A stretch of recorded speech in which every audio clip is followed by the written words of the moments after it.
નાસિરનગરમાં police પ્રોટેક્શનમાં અજાણ્યા લોકોનું demolition, જ્યારે અસલી પોલીસના પ્રોટેક્શનમાં સ્પેશિયલ 26નું ડિમોલેશન. કાફલો ખડકી દેવામાં આવ્યો હતો.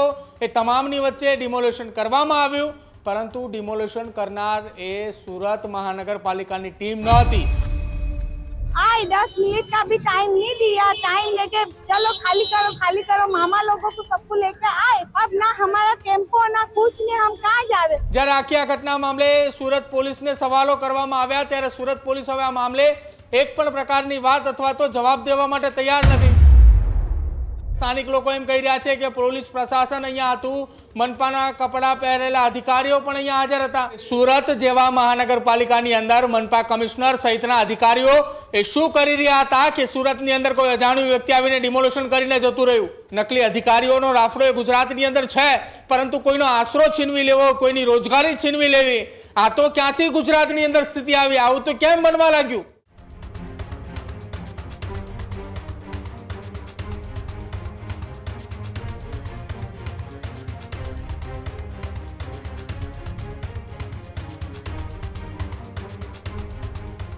કતારગામ વિસ્તારમાં સૌથી ચર્ચાસ્પદ કિસ્સો સામે આવ્યો છે. વેડ દરવાજા વિસ્તારમાં ડિમોલેશનથી સવાલો ઊભા થઈ રહ્યા છે, ત્યારે જે ડિમોલેશન કરવામાં આવ્યું છે એ હવે સવાલોના ઘેરામાં આવ્યું છે. મનપા કહે છે ડિમોલેશન કરનાર કોણ હતા તે ખબર નથી. નાસિરનગરમાં પોલીસ પ્રોટેક્શનમાં અજાણ્યા લોકોનું ડિમોલેશન, જ્યારે અસલી પોલીસના પ્રોટેક્શનમાં સ્પેશિયલ 26નું ડિમોલેશન. કોંગ્રેસ અગ્રણીઓ અને અસરગ્રસ્તોએ ગંભીર આક્ષેપો કર્યા. મનપાએ ડિમોલેશન કર્યું હોવા અંગે સાફ ઇનકાર કર્યો છે, તો પછી અહીંયા ડિમોલેશન કોણ કરી ગયું એ પણ એક સવાલ છે. જ્યારે મનપા છે એ સાફ કહી રહ્યું છે, ઇનકાર કરી રહ્યું છે કે અમે અહીંયા ડિમોલેશન કર્યું જ નથી. પોલીસ પ્રોટેક્શન વચ્ચે કાર્યવાહી થઈ તો મનપા અજાણ કેવી રીતે? આ ડિમોલેશન જ્યારે કરવામાં આવી રહ્યું હતું, આ જે ઘરો પાડવામાં આવી રહ્યા હતા, શું એ અધિકારીઓને નહીં ખબર હોય મનપાના કે ત્યાં પોલીસ પ્રોટેક્શન સાથે અધિકારીઓ ત્યાં પહોંચી જતા હોય છે? અલગ અલગ રીતે આપણે જોઈએ છે ડિમોલેશન જ્યાં જ્યાં થાય છે ત્યાં પોલીસ પ્રોટેક્શન સાથે મનપાના અધિકારીઓ પહોંચતા હોય છે. તો પછી આ ડિમોલેશન કરવામાં આવ્યું છે, એનાથી ઇનકાર જો મનપાના અધિકારીઓ કરી રહ્યા છે તો ડિમોલેશન કોણ કરી ગયું? સ્પેશિયલ 26 જેવો કિસ્સો જે છે તેના જેવી જ આખી આ ઘટના જે છે તેની સાથે જ વર્ણન જે છે તે કરવામાં આવી રહ્યું છે. સુરતભરમાં આ ડિમોલેશનને લઈને ચર્ચા જે છે તે જોર પકડ્યું છે. પ્રદીપ ન્યૂઝરૂમથી જોડાય છે. પ્રદીપ, સુરતની અંદર ડિમોલેશન થયું, પરંતુ એ ડિમોલેશન થયા બાદ મનપાના અધિકારીઓ સાફ ઇનકાર કરી રહ્યા છે કે અમે તો ડિમોલેશન કર્યું જ નથી. તો પછી ડિમોલેશન કોણ કરી ગયું એના પર સુરતના લોકોએ સવાલ ઊભા કરી રહ્યા છે. બિલકુલ ભાવિક, સુરતની અંદર કતારગામ વેડ વિસ્તારની આ ઘટના છે કે જ્યાં ડિમોલેશનની કામગીરી હાથ ધરવામાં આવી હતી. ડિમોલેશન પૂરું થયા બાદ કોંગ્રેસના કેટલાક નેતાઓ ત્યાં પહોંચે છે અને ડિમોલેશન જેમને ત્યાં કરવામાં આવ્યું એ વિસ્તારના સ્થાનિક લોકો, જેમણે પોતાનું ઘર ગુમાવ્યું, જેમણે પોતાને ધંધા રોજગાર રોજીરોટી ગુમાવી, એ લોકોની સાથે લઈને પાલિકા કચેરીએ પહોંચે છે. અને પાલિકા કચેરીએ પહોંચતાની સાથે જ હિન્દી ફિલ્મ સ્પેશિયલ 26 જેવી ઘટના બને છે.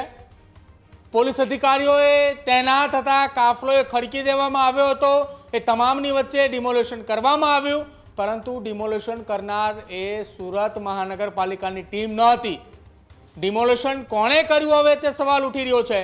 કોંગ્રેસના નેતાઓની સાથે સ્થાનિક લોકો જ્યારે મનપા કચેરીએ પહોંચ્યા ત્યારે મનપામાંથી એવો જવાબ મળ્યો એસ્ટેટ વિભાગ અને ડિમોલેશન ટીમ તરફથી કે અમારા કોઈ અધિકારી અથવા અમારી ટીમ દ્વારા કોઈ પણ પ્રકારનું ડિમોલેશન કરવામાં નથી આવ્યું.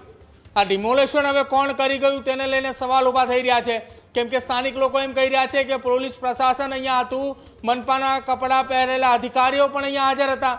જ્યારે આખી આ ઘટના મામલે સુરત પોલીસને સવાલો કરવામાં આવ્યા, ત્યારે સુરત પોલીસ હવે આ મામલે એક પણ પ્રકારની વાત અથવા તો જવાબ દેવા માટે તૈયાર નથી.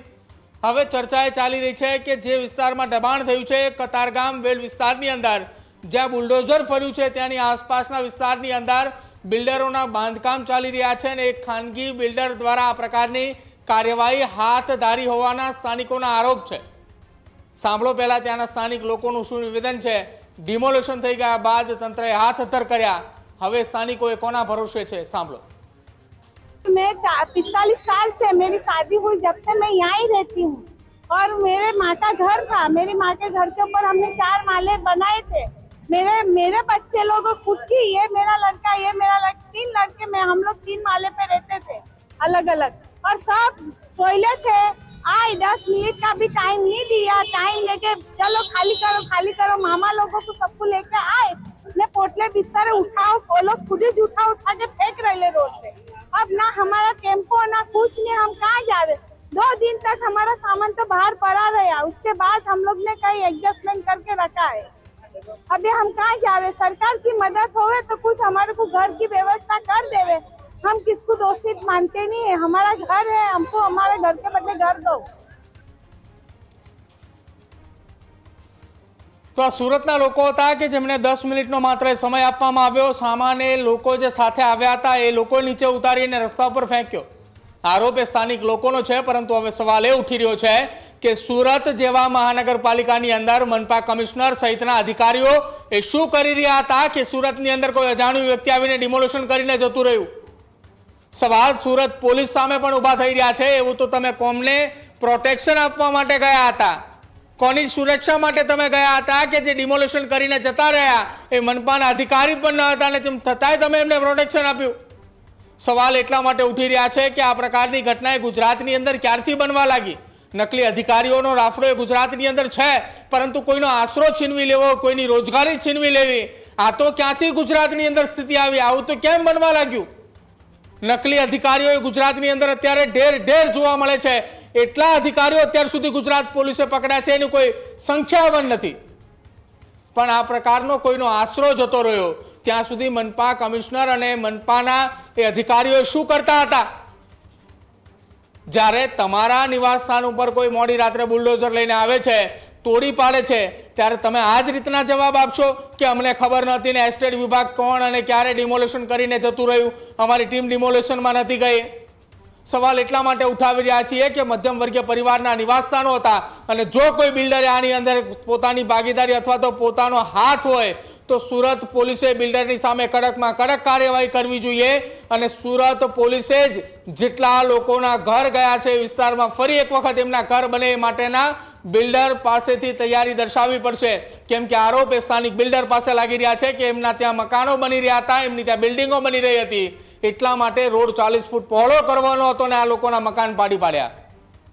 ભાવિક સવાલ હવે અહીંયા એ છે કે સુરતની હવે આ એ જનતા જે અત્યારે પોતાનું ઘર વિહોણી થઈ ચૂકી છે, જે વર્ષોથી ત્યાં રહેતા હતા, તંત્ર ડિમોલિશનની ના પાડે છે, તો કોણ અને કયા બિલ્ડરે ડિમોલિશન કર્યું એની તપાસ જો સુરત પોલીસ કરે તો કદાચ આખી આ ઘટનાની અંદર વાસ્તવિકતા સામે આવશે। ત્યારે જ ન્યૂઝરૂમ ગુજરાતની યુટ્યુબ ચેનલને સબસ્ક્રાઇબ કરો અને ઇન્સ્ટાગ્રામ અને ફેસબુક પર ફોલો કરો। અપડેટ રહો, સત્યની સાથે રહો।